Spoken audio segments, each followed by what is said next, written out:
Good morning all. So welcome to GATE coaching class. Here we are going to discuss about bending moment and shear force in statically determinate beams. So presented by myself, Saravaнаkumar, working as an assistant professor in SAEC Engineering College, Department of Civil Engineering. We will be going into the session. So first of all, we will discuss what all the type of beams are there so that we can be able to diagnose it as a statically determinate or indeterminate. So these are all the types of beams. So first thing will be cantilever beam. Cantilever beam will be having one end fixed and the other end will be free. And then simply supported beam. Simply supported beam will be having two ends of support on this last and that last. And then this one is fixed beam, will be having both ends will be fixed, and continuous beam will be having two or more support. That will be continuous beam. There are more than two supports will be considered as a continuous beams. And overhanging beams, both ends of a free end will be overhanging. So the supports will be at the mids. And propped cantilever beam, it will be having propping type of cantilevers. That will be not a pure cantilever beam. Okay. And then we'll be getting into what is shear force and what is bending moment. So these are all the basic definitions which we'll be discussing about the shear force. So here shear force is nothing but equal and opposite forces acting on either side of the body. That is, acts tangentially on the body, it will be acting tangential over the bodial axis. So it is caused by a tangential component of a force applied on a body. So shearing stresses are also produced by the shear force inside the body. It all will be caused by the external loads. So for example, so this type of upward forces in one direction and downward side forces in the other direction. This type of equal and opposite forces will be causing shear. And then bending moment. So bending moment will be any load bearing object will be deflect within the structure. Load bearing object in sense, for example, you are taking a beam. So if it is subjected to a load, it will be tend to bend. So we refer to this as a bending. So in other words, the bending indicates that the load applied perpendicular to the bar's axis caused the bar to the deform. That is, for example,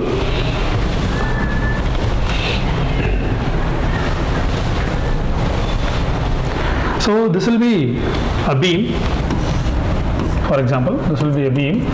So it is subjected to an external load. So what this external load, for example, it will be a W, it will cause us, the external load will be causing sagging of a beam. So this sagging will be called as bending. Okay, so this type of bending, it will be called as positive bending. So it is naturally the beam is bending in a positive direction. So if any reactions or any downward forces which makes the beams to bend in this direction, that will be called as negative bending moment. So this will be called as positive bending and this will be called as negative bending. So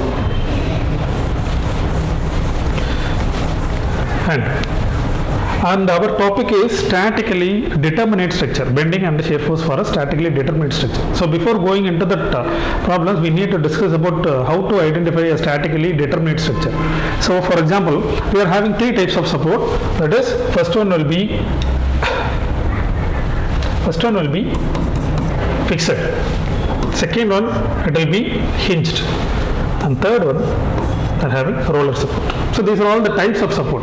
So first thing, to find the structure as a determinate structure or indeterminate, we need to find what all the reactions in the types of supports. So this will be roller, this will be hinged, and this is fixed. So in case of roller, this will be not supporting only vertical moment.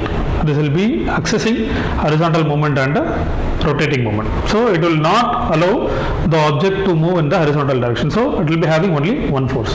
In case of hinged, it restricts two type of motions. That is, it will not allow the beam to move into horizontal and also in the vertical portion. So it will be having two reactions. And then fixed, it will not allow the beam to move into horizontal direction, it will not allow the beam into vertical direction, and it will not allow the beam to rotate. Okay, this will be having three reactions. It will be 1, and here 1, 2, and here 1, 2, 3. Okay, so this will be the basic for determining whether the beam is a determinate or indeterminate. For example, we are taking a simple supported beam.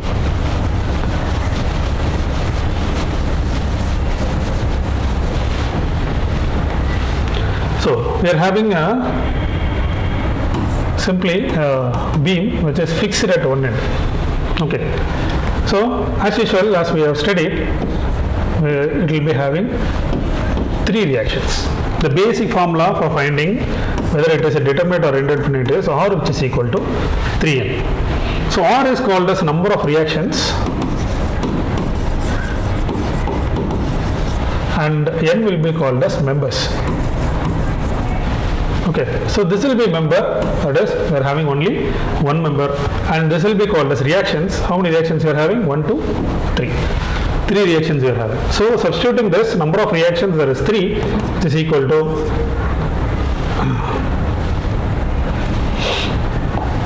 3, which is equal to 3 into number of members will be 1. So 3, which is equal to 3.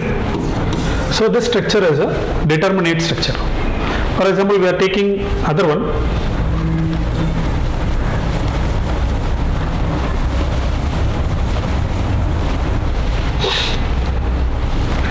So we are taking a roller support at a hinged support.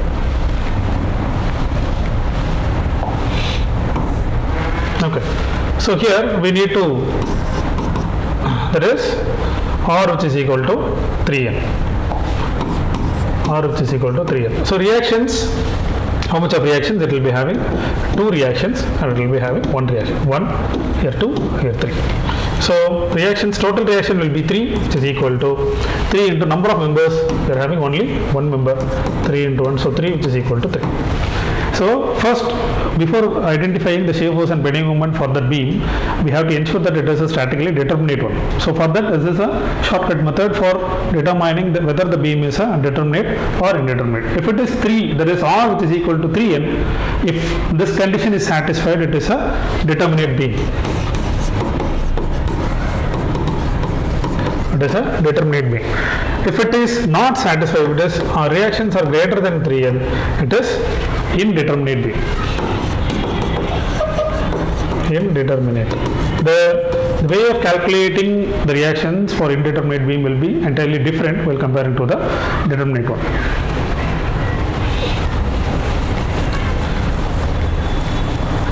So we are having taking a simple problem, so that we will be checking how to calculate the shear force and the bending moment. So let me take a simply supported beam having a load as W. Okay, so let this be A and this one will be B. The distance will be L. Okay, so we have to find the shear force and we have to find the bending moment. Shear force is nothing but adding the intensity of the load alone. It will not include the length. So we have to find the shear force at B and shear force at A. We are having 2 supports, we need to find the shear force at 2 ends. The shear force at B, we are not having any force at B, so it will be 0. And we are coming at A, shear force at A. So at this part, we are having a load at the right hand side. So we need to calculate that load how much, and we have to enter here. So shear force at A will be W. We should not include any length in the shear force. Be careful. And then when we are coming for the bending moment at B, bending moment at A. So bending moment, as we have discussed earlier, bending moment will be including the load and also the length to find the intensity, how much of intensity the load is giving on the beam. So the bending moment at B, we are not having any load on the B or to the right of the B, so the bending moment at B will be 0. So bending moment at A, we need to calculate that we are assuming that W is acting at L by 2 from both the ends. Okay, so bending moment at A will be this W into distance. So W into L divided by 2. So WL by 2 will be the bending moment for a simply supported beam which is having a point load at its center. So when this type of question will be asked in the gate examination, that simply load values will be given and direct bending moment will be asked. So for that directly you can substitute WL by 2 and we can calculate the values.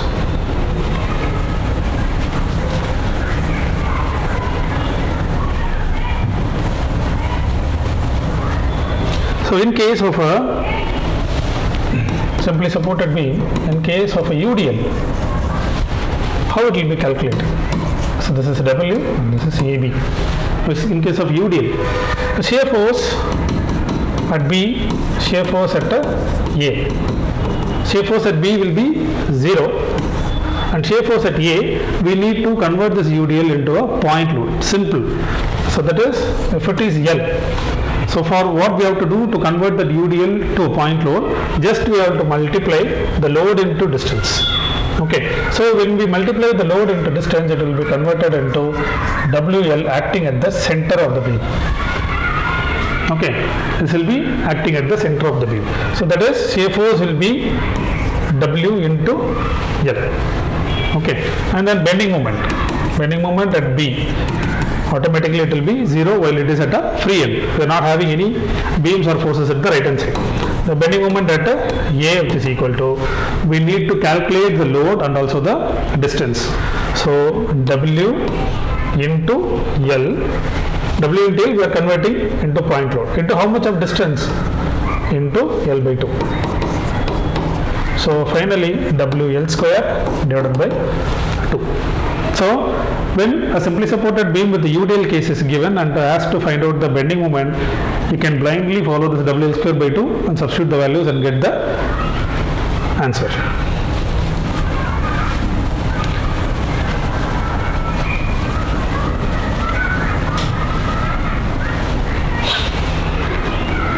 So, and these are all the signs and conventions of bending moment.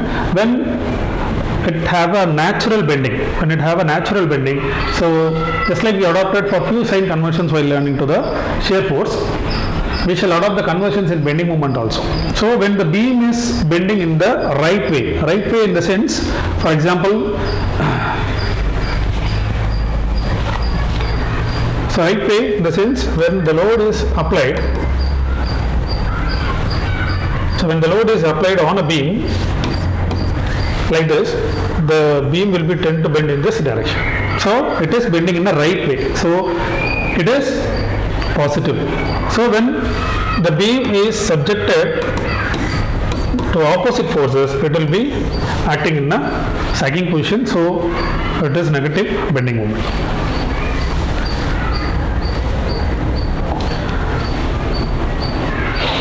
So sign and conventions of the shear force, when it is acting in this direction, that is right hand side downwards and left hand side upwards, it will be positive sign. When left hand side downwards and right hand side upward, it will be negative sign. And these are all the types of loading and slope. So kindly make a note of this. So this will be a simple constant shapes which can be represented so that you can be able to easily draw the shear force and bending moment diagram. So pointed or a concentrated load, when it is having two types of one hinged and one roller and a point load is acting at the beam. So the shear force drawing will be like this, having a negative and a positive, this will be the neutral axis, and the slope for the bending moment will be in a linear portion. And uniformly distributed load, if it is in this direction, so we will be having a point of contraflexure here for the shear force, point of contraflexure, and the slope for the bending moment will be parabolic. And uniformly varying load UVL, so the slope for the shear force will be parabolic shape and slope for the bending moment will be cubic. And the point moment is nothing but a moment acting at a point, it will be anywhere on the beam.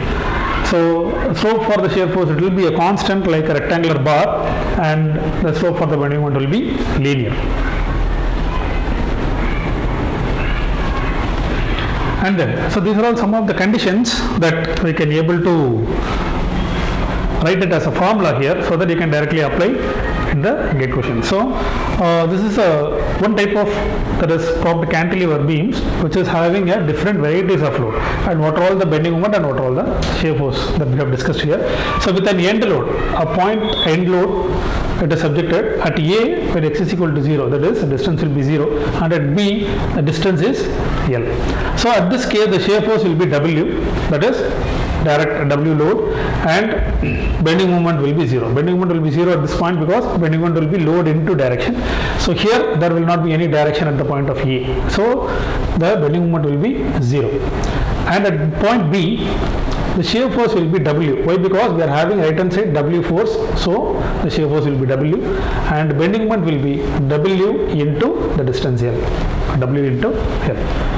Okay, the shear force diagram will be as usual. We have discussed, it will be a rectangular portion which is of negative, and it will be a parabolic portion and a bending moment diagram. With a uniformly distributed load, so the propped cantilever will be having uniformly distributed load. The point A is here, point B is here, having a length of L.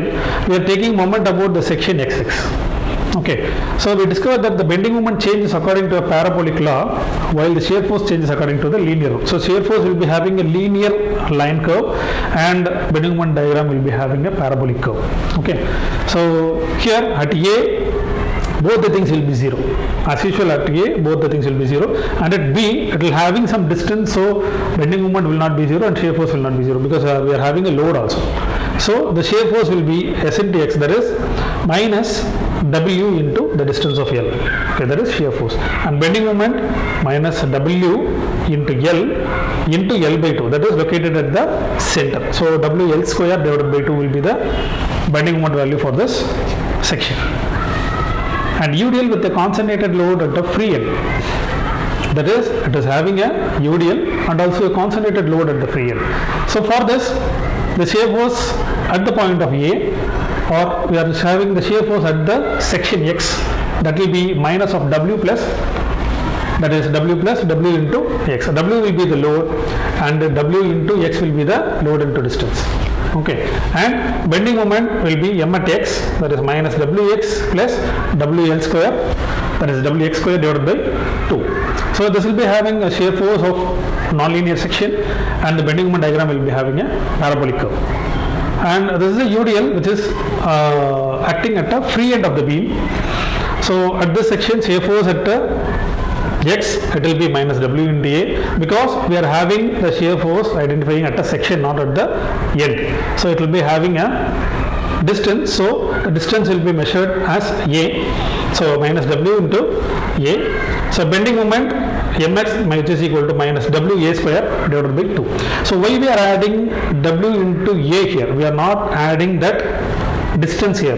So look at carefully, shear force will not add any distance, but here what we are adding A is nothing but we are converting the UDL into a point load. For that we have to multiply that load into distance. So while we are multiplying the load into distance, it will be converted into a point load. That point load will be having a value of W into A. So that is W into A here. Clear?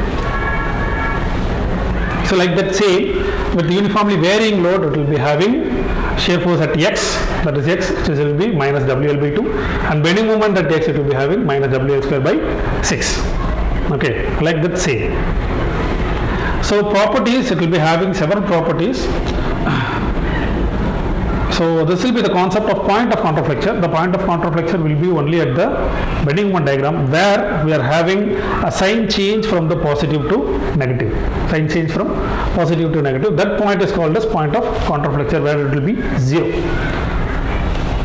Okay, so these are all some of the questions which you need to be remembered before going into the problem. So what do you mean by shear force and bending moment? So algebraic forces operating on each side of the section on mechanical element section is known as shear force. So algebraic forces alone, not include the distance. So all of the moments of the forces operating on each side are added together algebraically to form the bending moment.